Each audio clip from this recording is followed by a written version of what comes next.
abdomen and up to the heights of Himalaya. Oration lecture today, 12th March, during PSSCON. Distinguished fellow surgeons and office bearers of Pune Surgical Society, Maharashtra chapter and ASR. It is indeed a great pleasure to be invited for an oration in the annual conference of Pune Surgical Society, of which I was past secretary and president. It is also a great honor to deliver oration in memory of my beloved teacher and guru, late Professor N.J. Joshi. I will take this opportunity to present in brief my life journey as a surgeon and mountaineer to all of you. I was fortunate to be born in my ancestral home called Raghunath in heart of Pune city, 20th October 55. My grandfather Nilkant, father Vishwanath and mother Vasudha were all well educated up to graduation in arts and commerce, but pursued our family business Godbole shop and jewelers. I learned in Bhavi Prathamik School and NMU High School in Pune and maintained good merit, always ranking in first 5 of in whole division. And apart from usual academic subjects, I liked and excelled in other subjects like PT, swimming, drawing and handicrafts, which helped me a lot to fulfill my ambitions to be a surgeon and mountaineer in later life. I used to climb Sinhagad Fort regularly and first climbed the highest peak of Sahyadri, that is Kalsubai, at my age of 15 years. We faced many dilemmas in our life and tried to solve them in our own ways. I will be presenting many such dilemmas in my life as they came. Dilemma 1. Which branch of college education and career? After passing SSC examination in distinction, I had two options. Commerce side, easy, shorter, and join our family business. Or take science side for medical graduation, longer and difficult. I opted for the science side for my ambition to be a surgeon and did pre-degree and FY in SP College.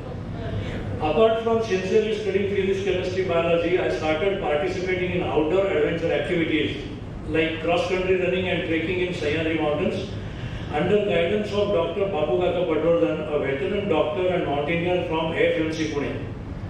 In the first year science B group exam, I ran 14th in Pune University and got admission in BJ Medical College on merit. 5 years period of 74 to 78 in BJ Medical College was golden period of my life, full of youth, enthusiasm and achievements. According to my ambition of becoming a surgeon, I concentrated more on subjects like anatomy, pathology and surgery, and I pursued many extracurricular activities. I did gym workouts and bagged title of BJSRI for the best physique, and I founded BJ Medical Mountain Club in 1976 under guidance of gynecologist mountaineer Dr. Lala Telan, and organized many treks in Sahyadri. Those are the old black and white photos down the memory lane.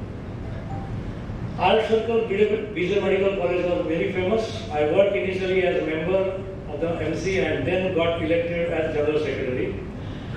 Organized many programs of famous artists in the 20th anniversary music festival like Vilayat Khan, Hari Prasad, Shiv Kumar, Amjad Ali, Bhimsen Doshi. Of course, all of them were very young. And I have this accounts paper of that time, the whole program of 3 days. The income expenditure is just 30,000 something and we had incurred a loss of 900 rupees. This was under the able guidance of cardiologist Dr. S.V. Godbole, who was very near to all these artists. Dilemma 2. After passing second MBBS, I wanted to do basic mountaineering course in Himalaya, which was necessary prerequisite of my dream of being a mountaineer. And some of my fellow friends did it. However, my father and grandfather dissuaded me from that, saying it is not possible to be a good surgeon and an expert mountaineer at the same time, as both the careers are very difficult. Surgical career should be first step, as it is a noble profession with the potential to earn sufficient money to sustain the family. Mountaineering is more of a passion than profession. It involves much more risk to life and hardly earn money even to sustain oneself. And if I still try to become a surgeon and mountaineer at the same time, then probably I will end up to be neither surgeon nor mountaineer. So with a heavy heart, I decided to be a surgeon first and indefinitely postpone the dream of becoming a mountaineer. In October 78, I passed my final MBBS exam in flying colors. I stood first in surgery, fourth in merit list, and got Best Outgoing Student Award for the overall performance in curricular and extracurricular activities during the full course. I got selected on merit for the full 3 years residency course in Sassoon Hospital for MS. At the beginning of my internship, I got married on 17 December 78 to my long-term fiancée Vinita, who is also sitting here in the audience, who had already completed her arts graduation and waiting for marriage. I did my civil internship at Sassoon and rural internship at Kamshet. So throughout my internship, I was back home in the evening. Dilemma 3, PG in which branch of surgery? Being first in surgery in final MBBS, I had a wide choice. General surgery, onco-surgery, uro, ortho, neurosurgery, plastic, cardiothoracic and whatnot, and was advised by many to choose any specialty rather than going for general surgery. But still, I chose general surgery over any other specialty surgery because PG in GI surgery was not available in Maharashtra then, and I wanted to be a GI surgeon. Hence, from January 80 to December 82, I did 3 years residency in Professor M. J. Joshi's honorary unit at Sassoon Hospital, Pune. He was my role model. Great academician, passionate teacher, active in many surgical societies, able organizer of the conferences, and above all, skilled surgeon specialized in GI and HPV surgery.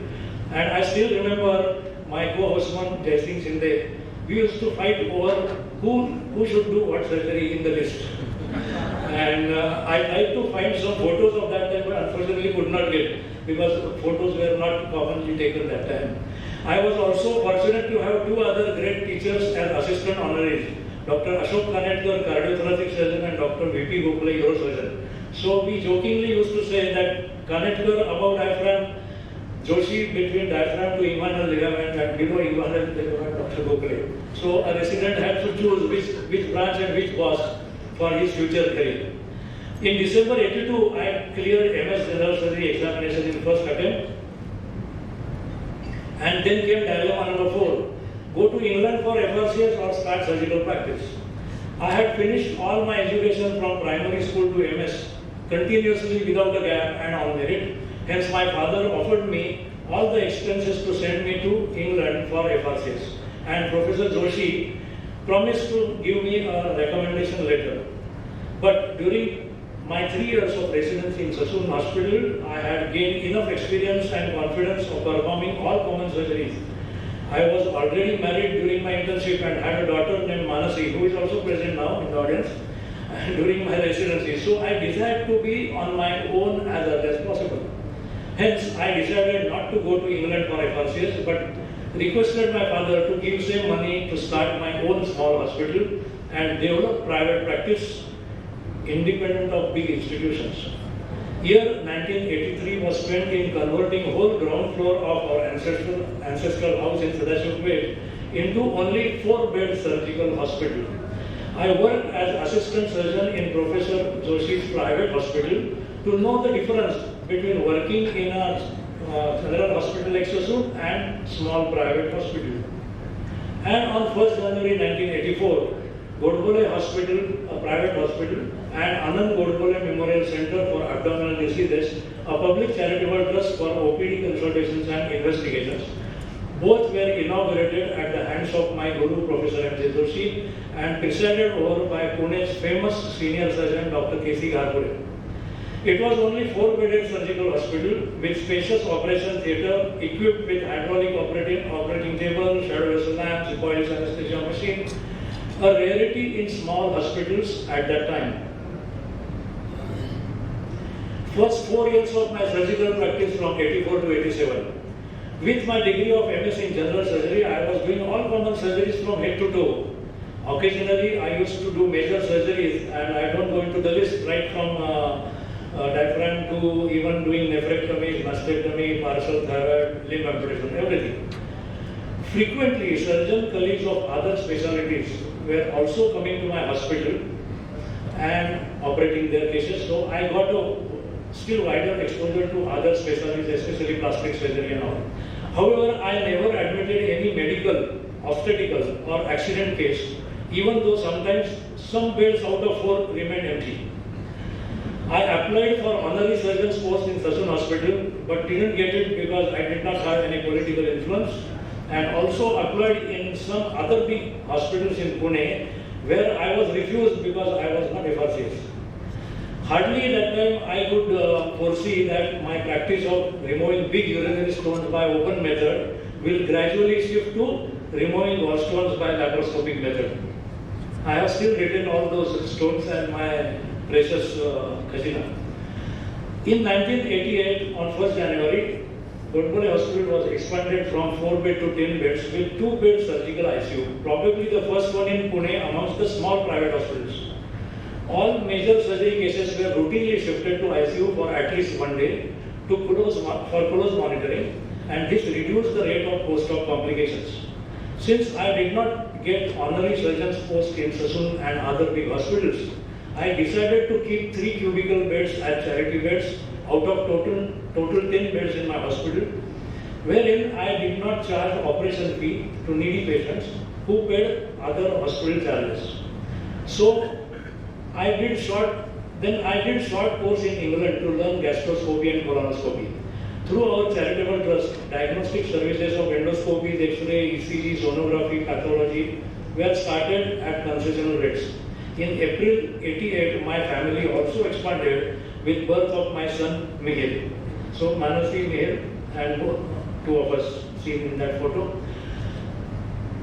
89 to 93 was a period of self-specialization from general surgeon to GI surgeon. Professor M.J. Joshi was very active in many surgical organizations like PSS, ICS, CICD, ASI, and he has been president of all these organizations. With his guidance, I also became life member of all these organizations. I presented many case reports and papers in Pune Surgical Society, Maharashtra State Conference, and Indian National Conferences.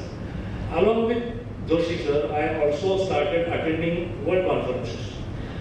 Surgery, and my papers were surgery in tropical calculus pancreatitis at Amsterdam, reappraisal of Jabaliz's pyeloplasty in Copenhagen, diagnostic problems in abdominal tuberculosis in Toronto, and surgery in tropical splenomegaly syndrome at Athens. I got fellowship of International College of Surgeons in 1989. Then came a big event, 11th World Congress of Digestive Surgery at Taj Convention Center, New Delhi.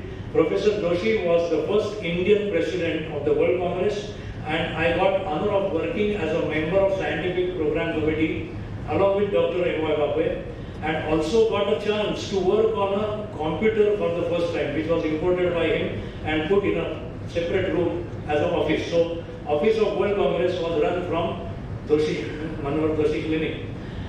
French surgeons presented video of world's first laparoscopic cholecystectomy and generated a lot of interest in me.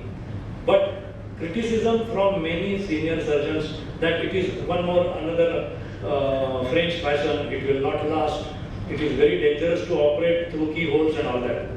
So very mixed type of reaction.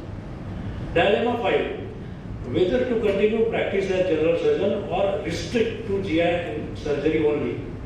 I was already doing gastroscopy, colonoscopy and diagnostic laparoscopy since 88. Only thing I needed to learn was therapeutic laparoscopy. So I went to Germany in 1992 to learn laparoscopic cholecystectomy. I distinctly remember that before that, Professor Budwadia in Mumbai and Josna Madam in Pune have already done laparoscopic cholecystectomy, and my senior anesthetist Dr. Padye, she rather teased me, what are you doing? No, people have gone ahead and you are lagging behind. Okay, so I went to Germany to learn lap chole on live anesthetized pigs, and after coming back practiced it with my non-doctor wife on a slaughtered pig's liver and gallbladder specimen kept inside a homemade trainer box. No courses were available that time in India. I attended first lap chole workshop by Dr. Mohan Chellappa in Mumbai in 92. And I bought my first set of laparoscopy instruments and equipments, the primitive ones, single chip camera, halogen light source, manual pneumoinsufflator, ordinary monitor. I did my first lap chole in October 1992 with gynecologist as an assistant and my wife as a camera person. It lasted for 3 hours and patient went home on third day. It was rewarding. This milestone achievement gave me confidence about restricting my practice as specialist GI and laparoscopic surgeon and proved to be a turning point in my surgical career. This also meant I had to forego all good surgeries, clean surgeries of thyroid and breast. I got fellowship of Association of Indian Surgeons in Surgical Gastroenterology and became a qualified GI surgeon at the same time, 93. From 92 to 96, there was progress in lap cholecystectomy and beyond. Learning curve of lap chole was almost overcome after 25 cases in a few years, but conversion rate in that era in my hands was about 25%. It was time to proceed to other simpler operations in the next 4 years like adagiolysis and appendectomy. An interval between the first open case and the first lap case is interesting in my hands, 6 years, 8 years and 14 years. So appendicectomy was lagging behind cholecystectomy. Now all these 3 operations did not need laparoscopic suturing and knotting techniques. Only thing was applying clips and loops. But more complex abdominal operations definitely needed that skill to be learned. So I went to All India Institute of Medical Sciences, New Delhi for 3-day hands-on workshop to learn laparoscopic suturing and knotting technique, which was, I still remember, quite a difficult thing. In March 1994, Japan Surgical Society Annual Conference, I was awarded travel grant of $1,200 to attend this conference and present a paper on new technique of saphenoperineal shunt for palliation of cirrhotic ascites. I had learned this difficult operation from its inventor, Professor S.P. Sane, in 1989 and started doing it in my hospital since then. The paper was well appreciated and its abstract was printed in Japan Surgical Society, Journal of Japan Surgical Society. Very next year, November 95, there was an international symposium dedicated only to Whipple's operation in Tokyo. And I presented a poster on transgastric feeding jejunostomy in delayed gastric emptying after pancreaticoduodenectomy. Now, Western and Eastern rich countries, they use parenteral nutrition. Whenever there is such type of a problem, they use it for 20 days, but cost is very prohibitive. So here for our developing countries, this proved to be a cheaper alternative and this was also seen with the interest.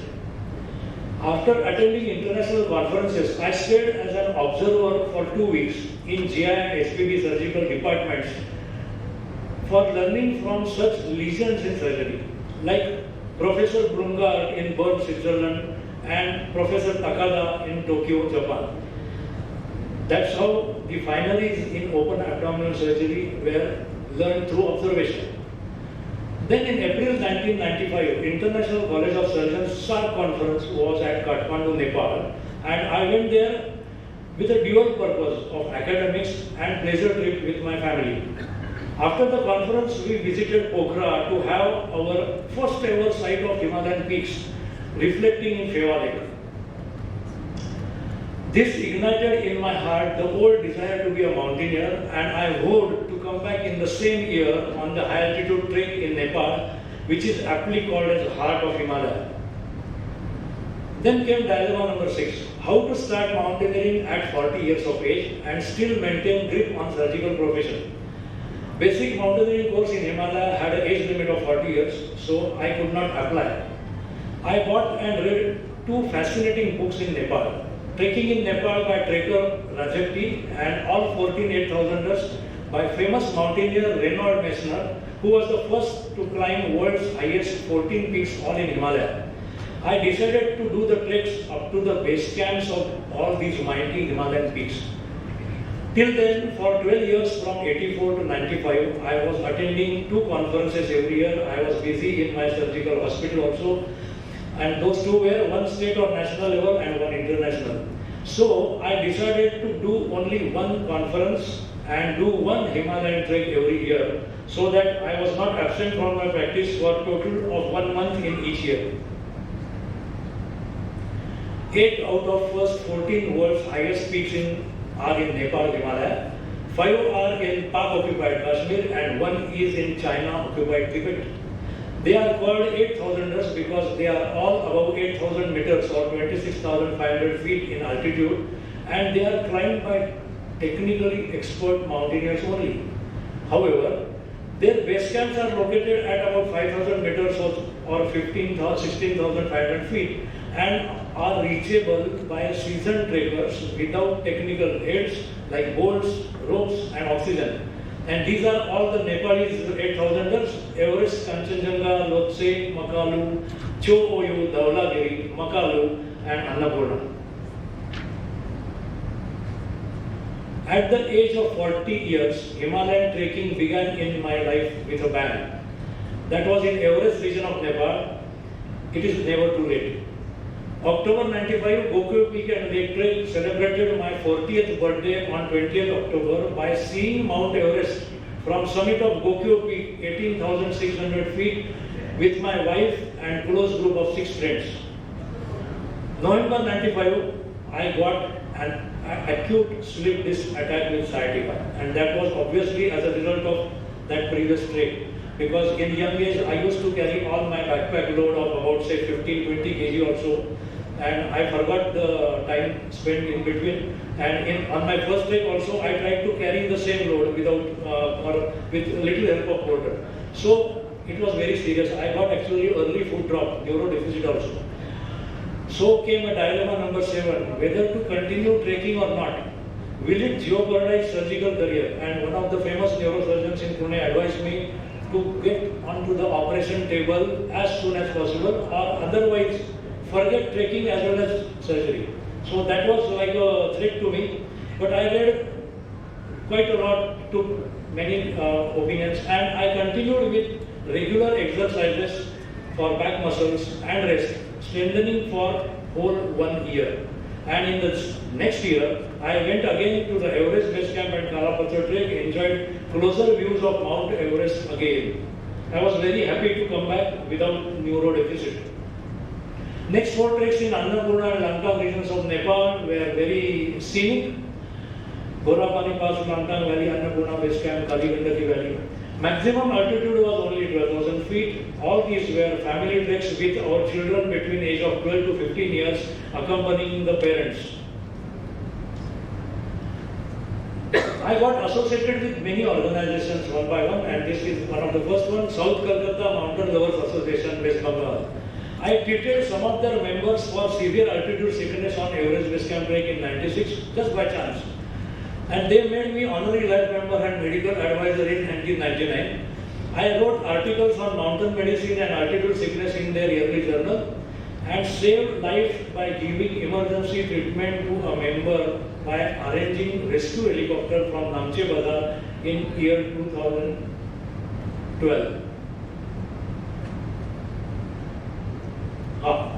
Our Pune Surgical Society, life member in 84, secretary in 94, EC member 96, vice president 98. President in 1999 to 2000, that was a silver jubilee year. I was the first president of PSS who got the post by fighting an election. I was also the last president to fight an election because during my tenure I did extensive constitutional amendments so that nobody could directly apply for president post, but only after being life member for 10 years, EC member for 2 years, treasurer for 1 year, secretary for 1 year, and VP for 1 year. So gradually by working, one can ascend the ladder, and I hope the same is continuing for last so many years. We also printed updated membership directory, gave membership certificates to all life members and appreciation certificates to all the past office bearers. Year 2000 kickstarts the laparoscopic inguinal surgery in my career. April 2000, there was a live workshop on laparoscopic hernia surgery at Mumbai, and I saw tip mesh repair of inguinal hernia by its inventor, French surgeon Duluth. I was very much impressed and inspired to start doing lap inguinal hernia, which was and still is the commonest operation in my practice. There was no animal or artificial model to learn lap hernia repair. Hence, it was to be started in human patients only. I had already overcome learning curve of lap cholecystectomy and lap appendicectomy, so lap hernia was the natural next step. I got autoclavable hand instrument set, 30-degree telescope, 3-chip camera, xenon light source and medical monitor, all essential for lap hernia surgery. I started offering option of laparoscopic repair or open repair at no extra cost to all my private patients, and also offered to do free open repair in case of recurrence. Because at that time, there was a very much anti-propaganda against the laparoscopic hernia repair. So that ice has to be broken. Did first lap TEP mesh repair for bilateral direct inguinal hernias in May 2000. And very recently, I have completed 2000 cases of tech repair of inguinal hernia in March 2022. Indian Medical Association Pune Trekking Club, started in 2002 by me as founder secretary, and later on I continued as its chairman. For 12 years, we organized more than 50 treks and camps for doctor members in Sahyadri without any untoward incidents or accident. However, it was closed in 2014 as IMA office bearers told us that such outdoor adventure activities are not part of the objectives in its constitution. So, thank you and discontinue. Next two treks in Sikkim Himalaya in shadow of mighty Kanchenjunga, the third highest peak of the world. September 2001, Gochala Pass, and just below, in the center of that photo, you can see Josna. She came on that trek. Very fascinating, I suppose. And in immediate next year, I went again there on Sandakpur trek, because that is the season for blossoming of rhododendron flowers. There are at least 25 varieties there. Then came the most ambitious trekking pilgrimage, Mount Kailash and Lake Manasarovar, September 2002, Tibet. It was the largest and oldest group of 25 members led by me ever, and it contained my teachers like Ashok Kanitgar and Usha Padhe and Ram Tapasvi. It was a long land cruiser journey from Kathmandu to Manas Sarovar and Kailash base, and then we did Kailash outer parikrama by trek via Dolma Pass, 18,600 feet, and tried very difficult Kailash inner parikrama or Kailash Sparsh also. These are the pictures we taking holy bath in Manas Sarovar, then Gauri Kund, the highest holy lake in world, our trekking feather jackets and all for that trek, and our puja ceremony at Dolma Pass at 12 noon. And these are one of the 4 best photographs I ever had. These are 4 divine faces of Mount Kailash, south, north, west and east face. Each one appearing like different incarnations of Lord Shiva. Year 2000 to 2003 was progress to advanced laparoscopic surgeries. With advanced instruments and equipments already purchased for lap inguinal hernia, I did laparoscopic procedures for many benign GI diseases in next 5 years, like cardiomyotomy, perforated DU, vagotomy, not stapled, the Hanson one, ileocecal junction resection, splenectomy. And if you see interval between first open surgery and first lap surgery, it is ranging from 10 years to 18 years for splenectomy. This ongoing process of unlearning of open method, learning of laparoscopic method, and relearning for perfecting laparoscopic method was really difficult, but definitely fascinating to the whole team. In May 2003, there was Golden Jubilee of the first ascent of Everest, which happened way back in 1953. International function in which all the Everest summiters of the past 50 years were felicitated in Kathmandu. Me and my wife attended it as photojournalists from Pune. We took photographs and autographs of more than 100 Everesters from different countries, including legendary mountaineers like Edmund Hillary, the first Everester, Junko Tabei, the first woman Everester, and Renaud Messner, the first solo Everester without oxygen, and I took his personal interview about that oxygenless ascent of Everest. In July 2003, it was my first mountaineering expedition, Mount Satopant in Uttarakhand, organized by Star Mountaineers Mumbai, and I was invited as medical officer.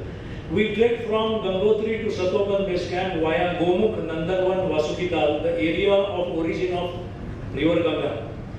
I climbed up to the advanced base camp at 18,500 feet, where my friend Dr. Minu Mehta had died in avalanche way back in 1984.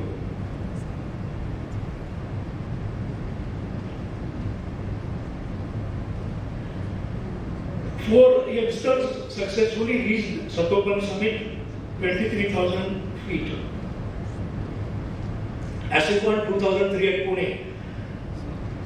Annual conference of the ASI, probably the only one in Pune, at Bharati Dean University. I was joint organizing secretary for the scientific program, and these two brochures, scientific program and the attendance certificate, was designed by me in a very different manner. Then International Congress on Mishaps and Risk Reductions in Minimal Access Surgery, New Delhi 2005. I laid a paper on first 400 cases of tape repair without using balloon, scissors and electrocautery, which was a norm in those days. This safe method of using only two blunt tip dissecting forceps was developed by me during my learning curve of laparoscopic inguinal hernia surgery, out of fear that I will damage something if I take scissors. There are so many important structures. Avoiding use of scissors and electrocautery minimizes the damage to vas and vessels. This was also appreciated well. 2005 to 2007 was a progress to other types of abdominal hernias. After overcoming rather difficult learning curve of lap inguinal hernia, it was time to proceed to other types of abdominal hernias like hiatus hernia, epigastric, umbilical and incisional. And again, time interval between first open surgery and first lap surgery is quite long, 18 to 23 years. More difficult hiatus hernia was done earlier than other three abdominal wall hernias because it usually does not require mesh. But other hernias require large and costly dual layer mesh and sophisticated fixing devices. In 2005, there was unsuccessful trek into Nanda Devi sanctuary in Uttarakhand, and this Nanda Devi is the highest peak in Indian Himalaya, about 25,600 feet, surrounded by 30 smaller peaks to form a natural sanctuary like a fort. It was closed for 22 years since 1983 for the environmental protection, but opened for limited trek in year 2005, and I immediately took that opportunity. I led a 15-member group, but could not complete the trek as one lady member got fractured ankle and needed urgent evacuation on the makeshift stretcher to Joshimath. You see in the photo, folding stretcher and wooden poles and whatnot. So it was an ordeal to carry her to Joshimath, and our leg also got fractured at that moment. But in the next year only, we completed also that trek again into Nanda Devi sanctuary. Of course, I returned with a different group and went up to the Dharamsri Pass, that is 50,000 feet high pass, and had magnificent views of Nanda Devi peaks and sanctuary. The upper one is Bethar Toli and the lower one is Nanda Devi. After experiencing ordeal of carrying victim on makeshift stretcher last year, I designed lightweight folding stretcher and carried it along the trek, but fortunately it was not needed at all. Of course, I used it on some other scientific treks, and it is a useful gadget. International College of Surgeons Indian section, I got a fellowship in 89, then scientific program secretary, then again. But the biggest honor was I was vice president of Asia PSSCON in Mumbai in 2005, Joint Congress of Asia Pacific and Indian sections. This was the highest honor I got on my academic merit, and decided that henceforth I will not try and contest for any organizational post in any surgical organization. So from 2005 onwards, my priority shifted from surgical politics to mountaineering ventures. On 11 December 2006, Professor M.J. Joshi's 75th birthday celebration, I was chief convener of his felicitation committee, which consisted of all his past postgraduate students who came from places all over Maharashtra, India, and some even from abroad. It was a day-long academic program containing guest lectures on different topics in medical and surgical gastroenterology. Great laparoscopic surgeon Dr. Palagavelu from Coimbatore graced the function as the chief guest. And I did audiovisual presentation depicting the glorious and illustrious achievements of my beloved great guru. Indian Association of Gastrointestinal Endosurgeons, I was life member, then executive committee member, then national faculty in Ludhiana, then vice president of West Zone of India in 2004 and 6, and got honorary fellowship in 2007 and became eligible to be an examiner for such fellowship courses in future. So it was real honor received through pioneering laparoscopic efforts in different operations. In 2005 to 2009 was minimally invasive approach applied to colorectal surgery.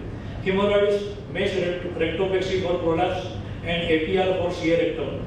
And note the time interval, so long, 21 to 25 years.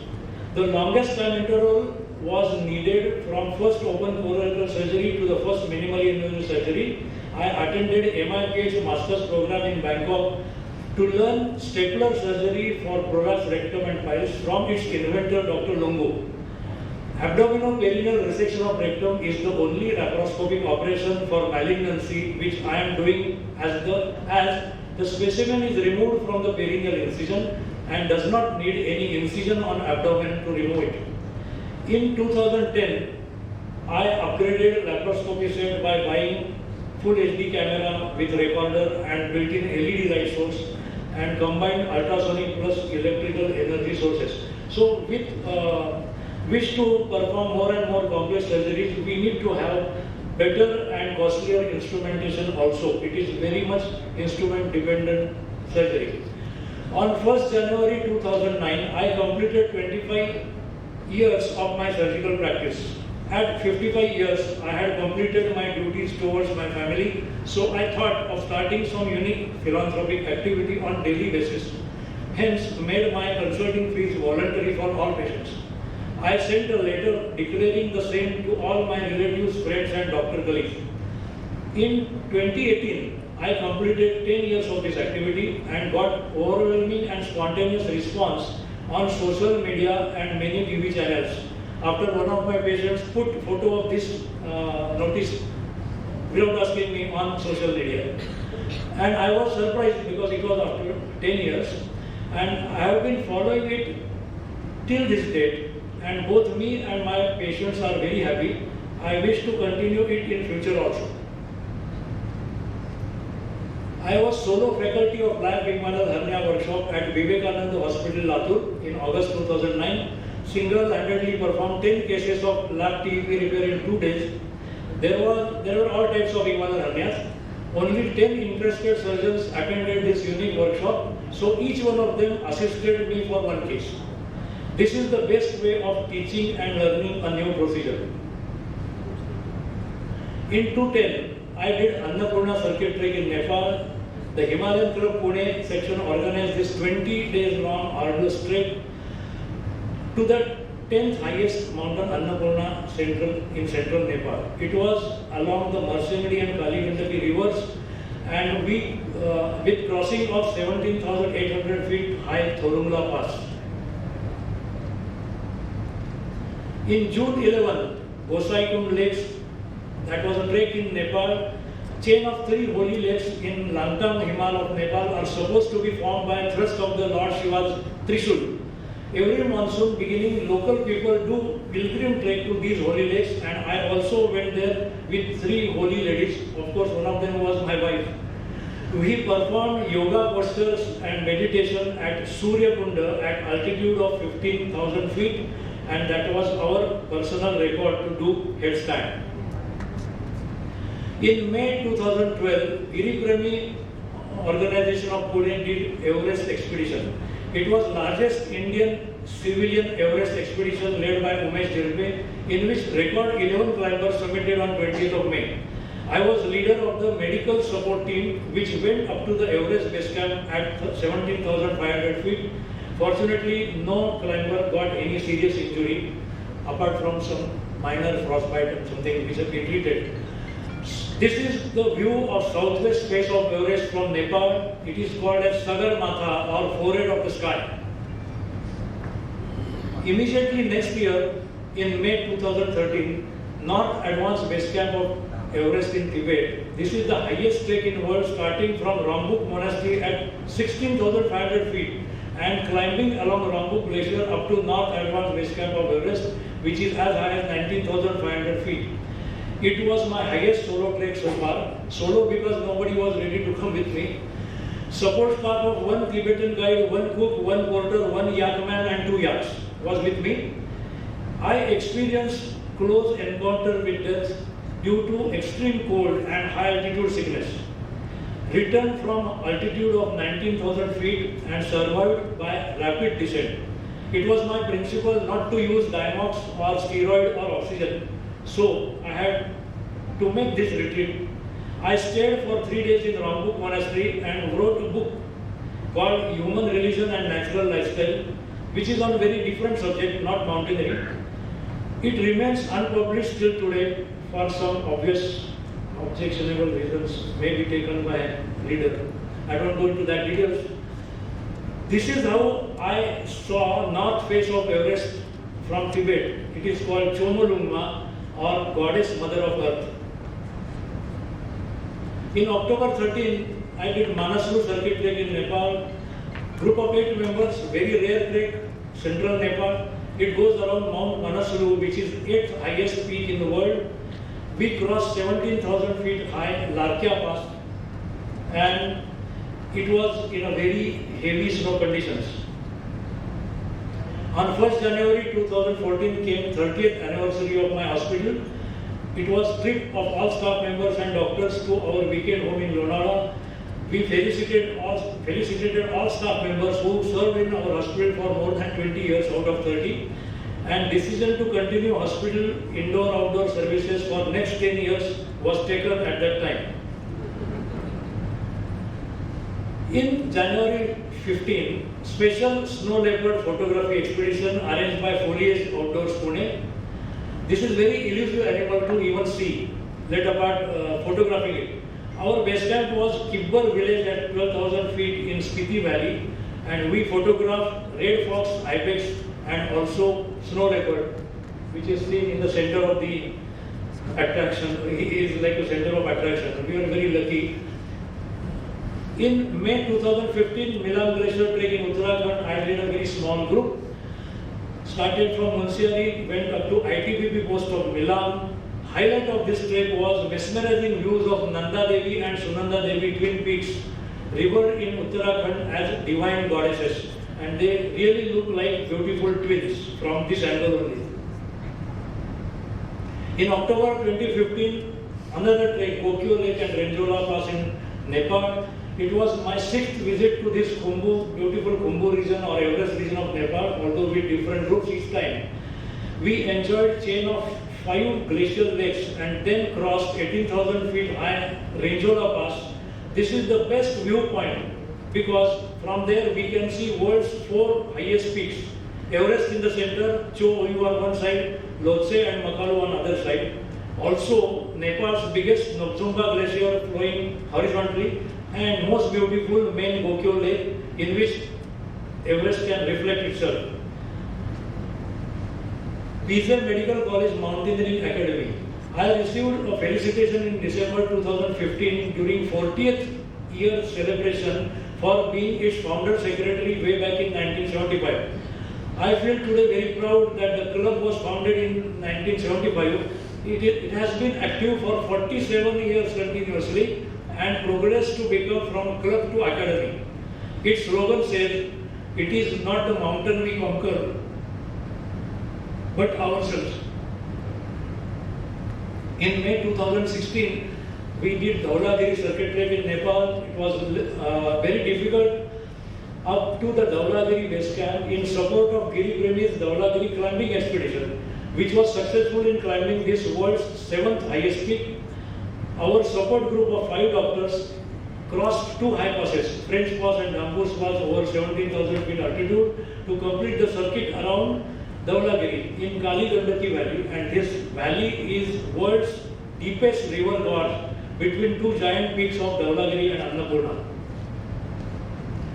In 16, Foxumdo Lake Trek, very remote and serene lake in western Nepal, it requires a mountain flight in small aircraft of 20-seater to high airfield of Chufal, and there is tallest Foxumdo waterfall in Nepal and Foxumdo river originating from this lake. In July 17, Markha Valley Trek in Ladakh. I had visited Ladakh way back for Himalayan Club seminar on high altitude medicine, but this was my first high altitude trek. It ended by crossing a very high pass at 17,500 feet. I also took holy bath in Chomoriri Lake. October 17 was the, so to say, summit of my mountaineering career. I did a solo expedition. Till then, I had done 30 high altitude Himalayan treks and climbed 8 peaks about 18,000 feet in altitude. But in Himalaya, one is not considered a mountaineer unless at least one peak above 6,000 meters or 20,000 feet is climbed. 3 previous attempts by me in last 7 years had failed due to various reasons, and time was running out for me. At last, I planned a solo attempt because nobody was again ready to come with me on Dhampus Peak in Nepal, which is just at that barrier, above that barrier, 20,000 feet, and successfully summited it with Gombu Sherpa guide to celebrate my own 62nd birthday. You will be surprised to know my readings on pulse oximeter. Oxygen saturation was 68% and pulse was 144. Even that last 4 is not visible. So, of course, this was very gradual deterioration in the readings. Suppose it happens here in Pune, either person is dead or in ICU, on ventilator. Okay, so I was shocked to see those readings and immediately start descent, which took 6 long hours. So total it was 10 hours ordeal, for 6 hours for climbing and 4 hours for climbing down. In 1917, new emerging concept in hernia surgery. Abdominal wall reconstruction by various methods of component separation is a new emerging specialty for repair of all types of abdominal wall hernias, especially the big ones. I got very much interested in it and attended first AWR conference in Calcutta in 17. There was live workshop which showcased many methods of open and laparoscopic approach like TAR, transverse abdominal release, and ACS, anterior component separation. I also participated in AWR hands-on training program on pig cadavers at Mumbai. I was already doing ACS in open repairs of big incisional hernias for many years, but did my first TAR in open repair of big incisional hernia in January 2018. I have not done laparoscopic TAR yet, which is a very difficult procedure. It remains my next big challenge. October 18, Mount Gauruk Shankar View Trek in Nepal. This is one of the very holy mountains. It was considered to be the highest peak in the world before Mount Everest was measured to be the highest. Because this is seen from lowlands of Nepal, I led a trek of 10 members and had beautiful views of this mountain from 3 sides. 1919, Kanchenjunga North Base Camp expedition in Nepal. I led a group of 14 trekkers in support of Giri Premi's Kanchenjunga climbing and eco research expedition. It was a hard, high altitude trek starting at 4,000 feet, but going up to 18,000 feet to North Kanchenjunga Base Camp. Main expedition was a grand success. Record 12 climbers summited on world's 3rd highest peak of Kanchenjunga. Still, there was no great problem to any of the mountaineers, and we all returned successful in Pune. Recently, I got these 2 awards, Giryarohon Sansthatmak Karya Puraskar during Maharashtra Girimitra Sammelan in 2019 and Lifetime Achievement Award during NMU High School Past Students Get Together in 2020.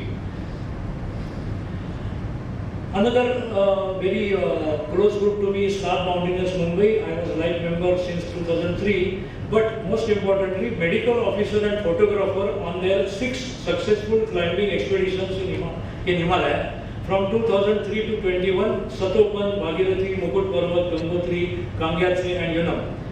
I went up to advanced base camp of all these mountains, that is about 17,000 feet, and stayed there for about a week till all climbing members safely returned from the summits. In COVID pandemic period, we were not at home all the time. 2 treks were arranged in spite of restrictions. Pindari Kafni Glacier Trek in October 2020 and Kuari Pass Brahmadal Trek in October 2021. Of course, it was in between the lull period, between the waves.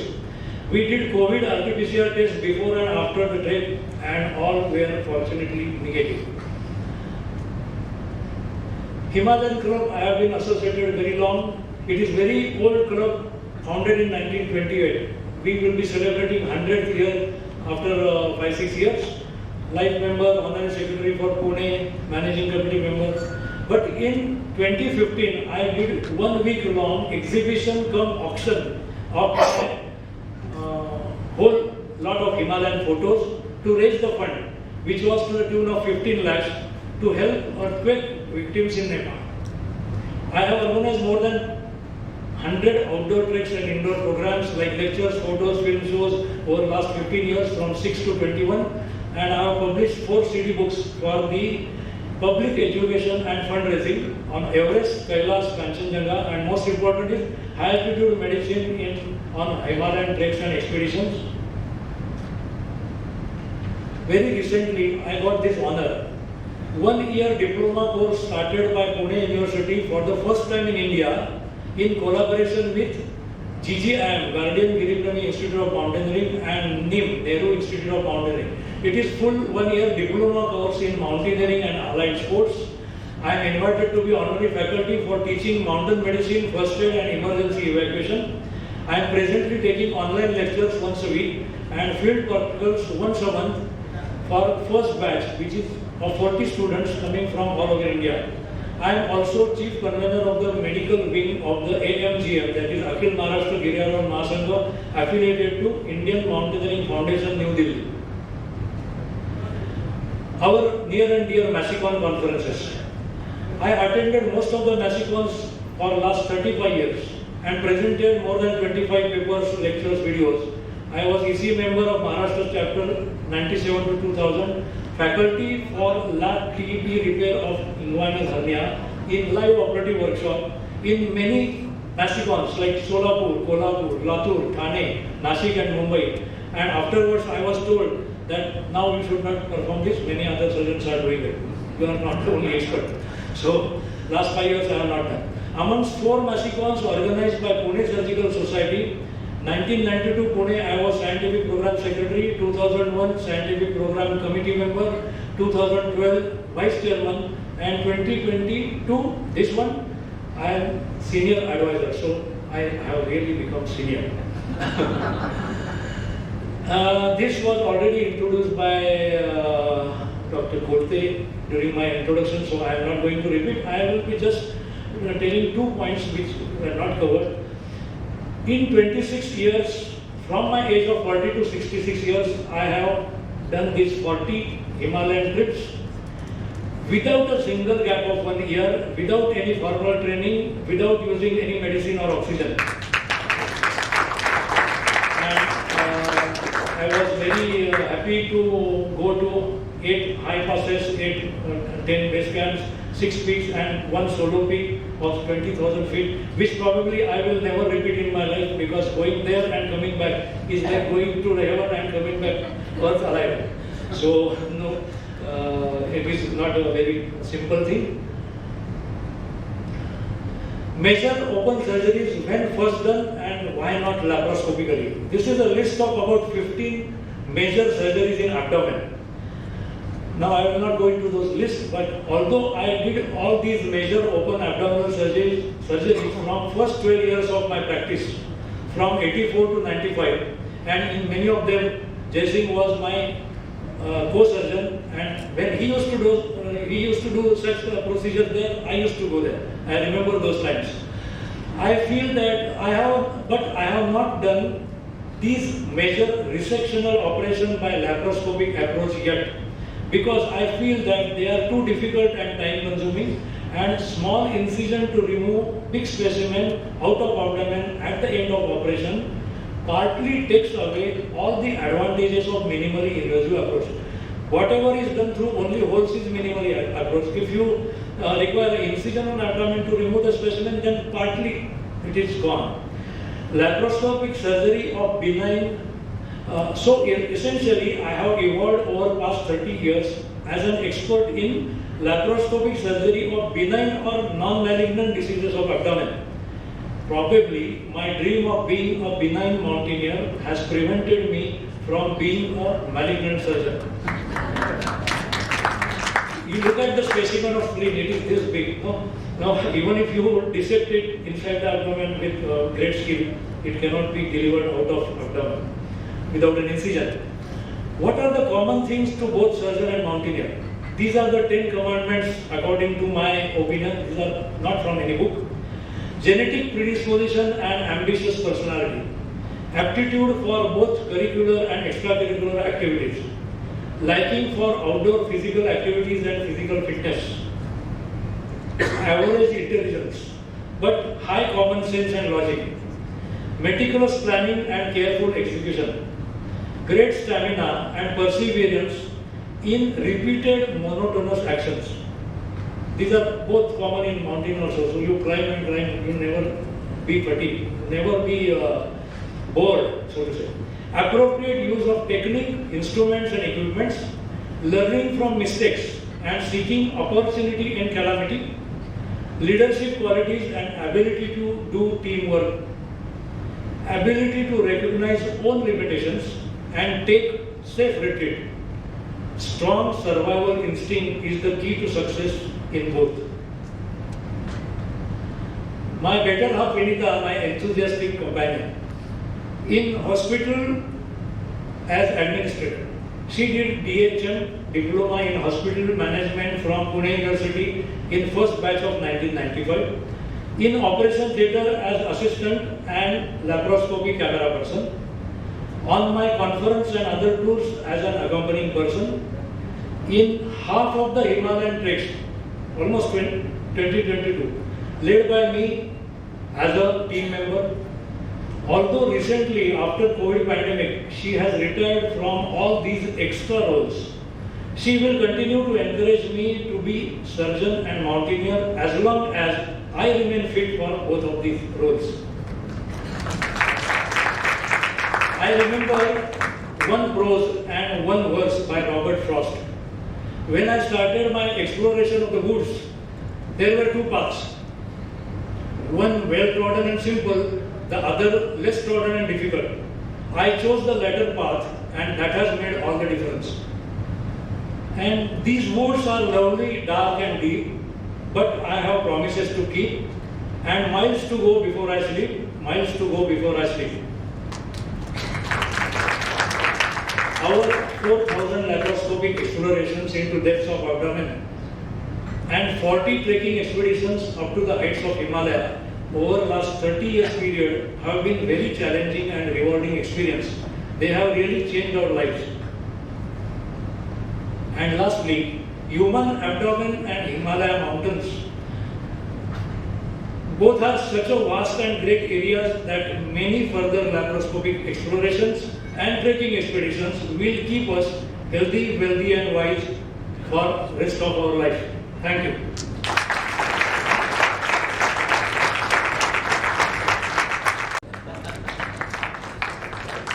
I sound old in front of you, sir.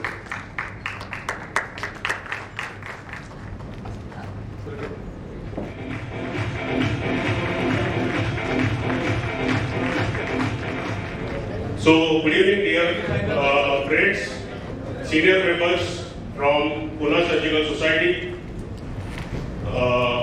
executive committee members of Pune Surgical Society, and all the members of Pune Surgical Society, President Dr. Sanjay Kote, Secretary Dr. Chetan Maske, and Treasurer Dr. Mandar Doikode, immediate past President Dr. Satish Patan Shetty.